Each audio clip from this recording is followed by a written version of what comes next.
Welcome to FAA 2008. First week, I'm excited to be here. It's our first year of doing the video predictions in line, so I'll try to give you a little insight. I'll be doing this live from my kitchen each week. As you can see, this lovely wallpaper. I haven't had a chance to do anything. I just moved in a few minutes ago. So take a look around. This is the closest any of you will ever get to actually being in my house. So take a clear look. Let me spin the camera for you. Let you see. Let you see. All right. All right. That's about enough. That's about enough. You guys have already seen too much. Any event, let's take a look at the games this week. First game, Norfolk at Tokyo. This is always big. The defending champs. Norfolk is a three-time winner in this league. Surprises everybody by winning all the time. Normally has a reputation for being the guy you would not expect to win. Looking at the rosters, there's nothing that scares you, nothing that gets you worried. Tokyo been consistently strong. Fought last year for the West title after a while. The clients outlasted them, just superior talent. Really, got a bad turn with Reggie Bush a few years ago. Got the #1 pick. Took Bush, who everybody loved at the time, and Bush just really he hasn't panned out. He hasn't been the guy he was supposed to be.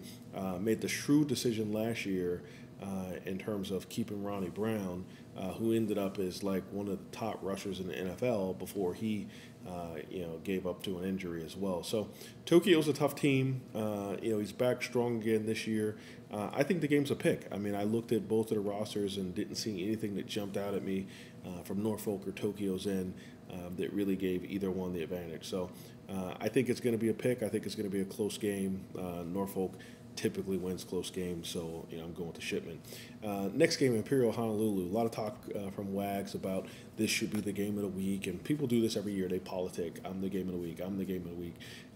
This is not the game of the week. I mean, if you look at the summary picks for owners, Honolulu is favorite to win 7-1, and I'm almost certain I'd bet money that the one is Wags wagering on his own team.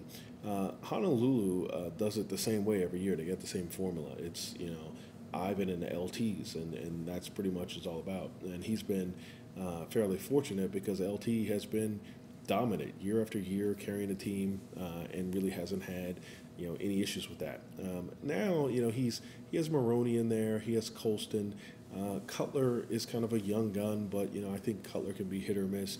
But certainly LT, when LT's on your team, it's always likely that LT could go for 2 or 3 touchdowns, and if that happens, you're not going to beat him. And Imperial, I'm just not seeing it. Lindell freaking donut. Are you kidding me? Lindell White is literally 300 pounds. There's no reason he should be playing tailback in this league, and it's obvious. Chris Johnson will be the star and will be starting there, and Lindell White will eventually pass the carries over to Johnson, and we won't hear anything else about this guy. Thomas Jones, I think, can be good this year. The Jets have a far improved offensive line. Thomas Jones was a significantly productive back in Chicago. But, the first week, I just don't know if Imperial's going to hang with Honolulu. Close line, -2 Honolulu. I went with Honolulu. Next along the line is Jersey at Albany. Very interesting matchup because Albany talks so darn much. Jersey's a big favorite in this game, almost a touchdown. Albany is just who they are at this point. They are who we thought they are. We thought forever they were a bad team that got lucky and won a championship, and now we know that, in fact, they're a bad team who got lucky and won a championship.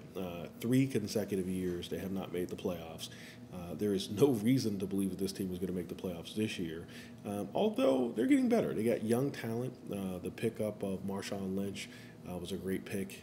Mendenhall, I think, can be a steal this year if he can get some movement behind Parker and actually hold onto the ball and stop fumbling. But he's just not ready for prime time, and Jersey is prime time in this league. Marion Barber, Adrian Peterson. I mean, that's prime time. Those are 2 of the top backs. Any team would be happy to have those as their 2 top running backs. They're both young. They're both studs. And I mean, Jersey's going to be here for a while. So, get used to it. Get used to, Albany being bad. I think we're used to that. But get used to Jersey being good. And, I like Jersey in a big way. Aliquippa at New York. This is always a difficult thing because people say, hey, is it really fair to, judge your own team, right? You're going to give a unbiased opinion. Well, in this case, I don't need to give an unbiased opinion. Aliquippa sucks. That team is a miserable, miserable FAA team.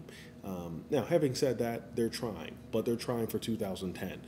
To come out in the FAA at the beginning of the season and say that you are rebuilding for a championship run 2 years from now is a tough thing to do, particularly if you've been silly enough not to, compile draft picks in the first round of the draft. So, to be in a rebuilding year and not have a first round draft pick is just utterly strange. He traded away Randy Moss. He's going to get a chance to taste Moss first week. Brady and Moss against Kansas City, Terrell Owens and Wiggins against Cleveland. This is going to get ugly. It's going to get ugly quick, and it's just really, it's not